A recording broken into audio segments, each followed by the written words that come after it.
தீபாவளி நாளில் தமிழ்நாடு முழுவதும் பிரசித்தி பெற்ற கோயில்களில் சிறப்பு வழிபாடு நடைபெற்றது. பக்தர்கள் குடும்பமாக கோயில்களில் குவிந்து சுவாமி தரிசனம் செய்தனர்.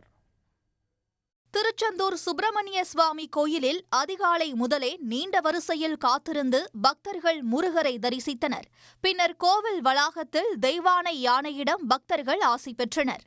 கடற்கரையில் குடும்பத்துடன் நீராடிய பிறகு பட்டாசு வெடித்தும் இனிப்புகளை பகிர்ந்தும் மகிழ்ந்தனர்.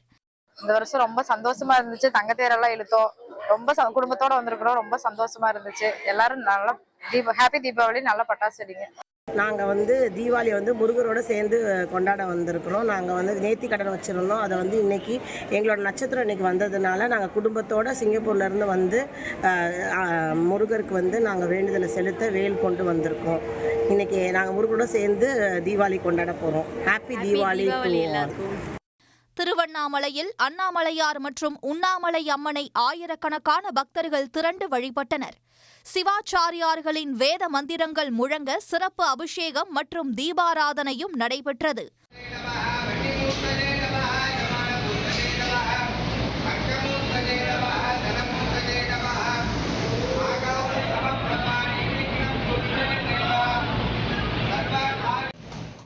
உலக புகழ்பெற்ற தஞ்சை பெருவுடையார் கோயிலில் தீபாவளி பண்டிகையை ஒட்டி பால், தயிர், இளநீர், பஞ்சாமிர்தம் உள்ளிட்ட பொருட்களால் சிறப்பு அபிஷேகம் நடைபெற்றது. மலர்களால் அலங்கரிக்கப்பட்ட பெருவுடையார் மற்றும் பெரிய நாயகி அம்மனை பக்தர்கள் மனமுருகி வேண்டினர்.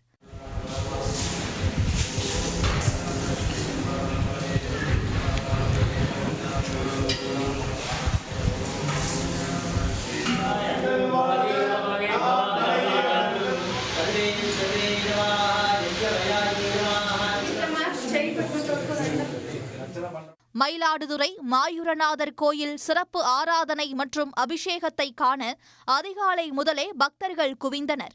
பக்தர்களில் ஒருவர் மாயூரநாதர் கோயிலின் அபயாம்பிகை யானைக்கு 20,000 ரூபாய் மதிப்பிலான புத்தாடைகளை வழங்கி ஆசி பெற்றார்.